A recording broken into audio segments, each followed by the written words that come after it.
नमस्कार मित्रों, जीडी गुरु चैनल पर आप सभी का स्वागत है। मित्रों, अब हम माघ महात्म्य का 28वां अध्याय श्रवण करेंगे।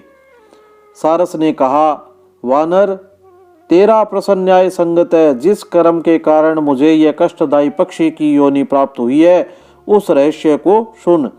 पूर्व जन्म में तूने सूर्य ग्रहण के समय सौखारी अन्न दान किया और नर्मदा के तट पर बसे ब्राह्मणों को देने के लिए मुझसे कहा था। मैंने उसमें से लोभवश बहुत सा अन्न स्वयं रखकर थोड़ा सा अन्न ब्राह्मणों को बांट दिया था। इस प्रकार उन ब्राह्मणों का अन्न हरण करने के कारण मुझे पहले कालसूत्र नरक को भोगना पड़ा था। वहां रुधिर और पीव के सरोवर में उल्टा करके यमदूतों ने मुझे बहुत समय तक लटकाए रखा। भयानक कौवों और गीदों ने चोंचों के प्रहार से मुझे छत विक्षित कर दिया। कीड़े खाने लगे। इस प्रकार के भयानक कष्टों को 30,000 वर्ष तक झेलने के बाद में मुझे यह पक्षी योनि प्राप्त हुई है। जो कष्ट मैंने नरक में भोगे हैं, उनकी कल्पना मात्र से अब भी मैं सिहर उड़ता हूँ। देव कृपा से मुझे नरक से छुटकारा मिला है और सारस बना हूँ। यह योनि मुझे इस कारण भुगतनी पड़ रही है कि मैंने एक बार पूर्व जन्म में ही बहन के घर से कांस्य पात्र चुराकर एक जुआरी को दे दिया था। यह मेरी मादा, जो इस समय सारसी है, पूर्व जन्म में एक ब्राह्मणी थी। इसने भी कांस्य पात्र की चोरी की थी। इसी कारण इसे सारसी बनना पड़ा। हे वानर, अब तक मैंने तुमको भूतकाल का सारा वृतांत सुनाया है। अब भविष्य का हाल सुनो। इस जन्म के बाद में यह सारसी और तुम हंस योनि को प्राप्त होंगे।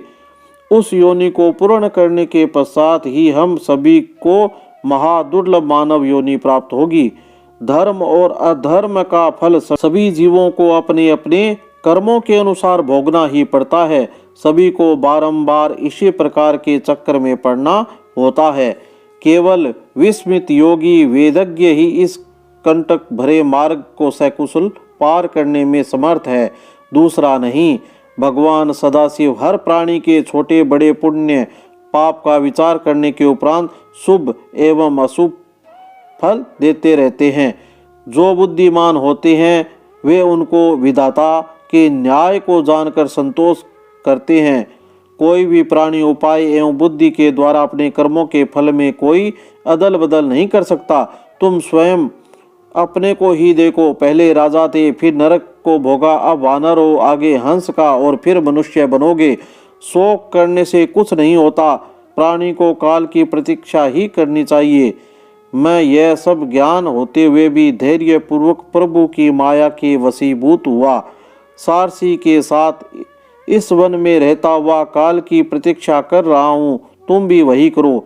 वानर बोला, हे ज्ञानी, तुम्हारे कर्म उत्तम है, जो तुम्हें पूर्व जन्म की स्मृतियां शेष है और भविष्य को भी जानते हो।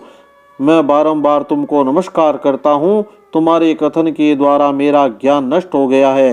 तुम भी कल्याण पूर्वक इस वन में सारसी के साथ निवास करो। प्रेत ने कहा, हे विप्र, सारस के इन्हीं वचनों को मैंने नदी के तट पर सुना था। उसके वचनों को सुनकर मुझ में ज्ञान उपजा और मेरे शोक का नाश हुआ। श्री गंगा जी के पवित्र जल का आश्चर्य जनक महात्म्य जानकर ही मैं आपसे यही याचना करता हूँ कि मैंने इसी पृथ्वी पर श्री गंगा जी के पवित्र जल का आश्चर्य जनक चमत्कार देखा है। मैं जानता हूँ इस पवित्र जल के पीने से ही अवश्य ही मैं इस प्रेत योनि से मुक्त हो सकूंगा। ऐसे समय में परियात्रा में उत्पन्न हुए किसी ग्राम योजक ब्राह्मण ने इसी विंध्याचल पर एक अयोग्य पुरुष से यज्ञ कराया था। फलस्वरूप वह ब्राह्मण राक्षस हुआ। हमारे साथ उस ब्राह्मण ने उस राक्षस योनि में 8 वर्ष व्यतीत किए। उस ब्राह्मण के पुत्र ने एक बार अपने पिता की अस्थियां लेकर उन्हें कनखल क्षेत्र जाकर श्री गंगा जी में विसर्जन किया। उसी क्षण उस ब्रह्म राक्षस की मुक्ति हो गई थी। इसी घटना को स्वयं अपनी आंखों से देखकर ही मेरी श्रद्धा गंगा जी पर है। हे विप्र, अब आप दया कर मुझे गंगा जल देने की कृपा करें, जिससे मेरी मुक्ति हो। प्रेत की बातों को सुनकर वह पथिक विचार करने लगा कि संसार में समस्त जीव निसंदेह अपने पाप पुण्य के फलों का उपभोग करते हैं। किसी रूप में सभी योनियों में रहते हुए जीव को अपने किए हुए फल अवश्य ही भोगना पड़ता है। वे जीव धन्य है जो इस क्रम में न्यायपूर्वक धन को संचय करके उसे दूसरों को दान करते हैं। दान ही के प्रभाव से प्राणियों को इस संसार में समस्त भोग प्राप्त होते हैं। प्रेत ने कहा, हे विप्र, मैं गंगा जल के लिए विकल हूँ, आप अधिक देर न करें और शीघ्र ही मुझे गंगा जल का दान दे ताकि मैं प्रेत योनि से मुक्त हो सकूं।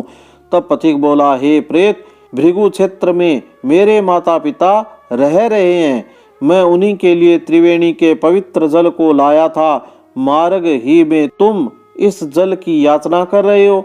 मैं इस समय इसी धर्म संकट में विचार नहीं कर पा रहा हूँ कि मुझे क्या करना चाहिए, परंतु मैं वेद शास्त्रों अनुसार यज्ञों को इतना नहीं मानता जितना प्राण रक्षा को मानता हूँ। मैंने विचार किया कि यह जल तुम्हारी रक्षा के लिए दे दूं और माता पिता के लिए और जल ले आऊंगा। ऋषि जनों का कथन है कि परोपकार से बड़ा कोई धर्म नहीं है। इतना कहकर उस ब्राह्मण ने उस प्रेत को त्रिवेणी का जल दे दिया। प्रेत ने श्रद्धा पूर्वक जल का पान किया। उस जल के प्रभाव से तुरंत प्रेत योनि से मुक्त होकर दिव्य देह को प्राप्त हो गया। तब उसने कहा, हे पथिक, श्री गंगा जी के महात्म्य का वर्णन कौन कर सकता है। शिव जी ने गंगा की पवित्रता समझ उसे अपने मस्तक पर धारण किया है। जो गंगा जल का पान करता है वह मोक्ष को पाता है। गंगा जल के समान कोई नहीं है। हे पंथी, भगवान तुम्हारी आयु दीर्घ करे और तुम सदा धर्म में ही तत्पर रहो। हे साधो, तुमने मुझ पर दया करके गंगा का पवित्र जल दान करके उबार दिया है। भगवान सब प्रकार से तुम्हारा मंगल करे। इस प्रकार वचन कह वह दिव्य देहधारी केरल का ब्राह्मण प्रेत योनि से मुक्त होकर स्वर्ग को चला गया। तब पथिक ब्राह्मण पुनः त्रिवेणी से अपने माता पिता के उपयोग हेतु जल लाने के लिए वापस चल पड़ा।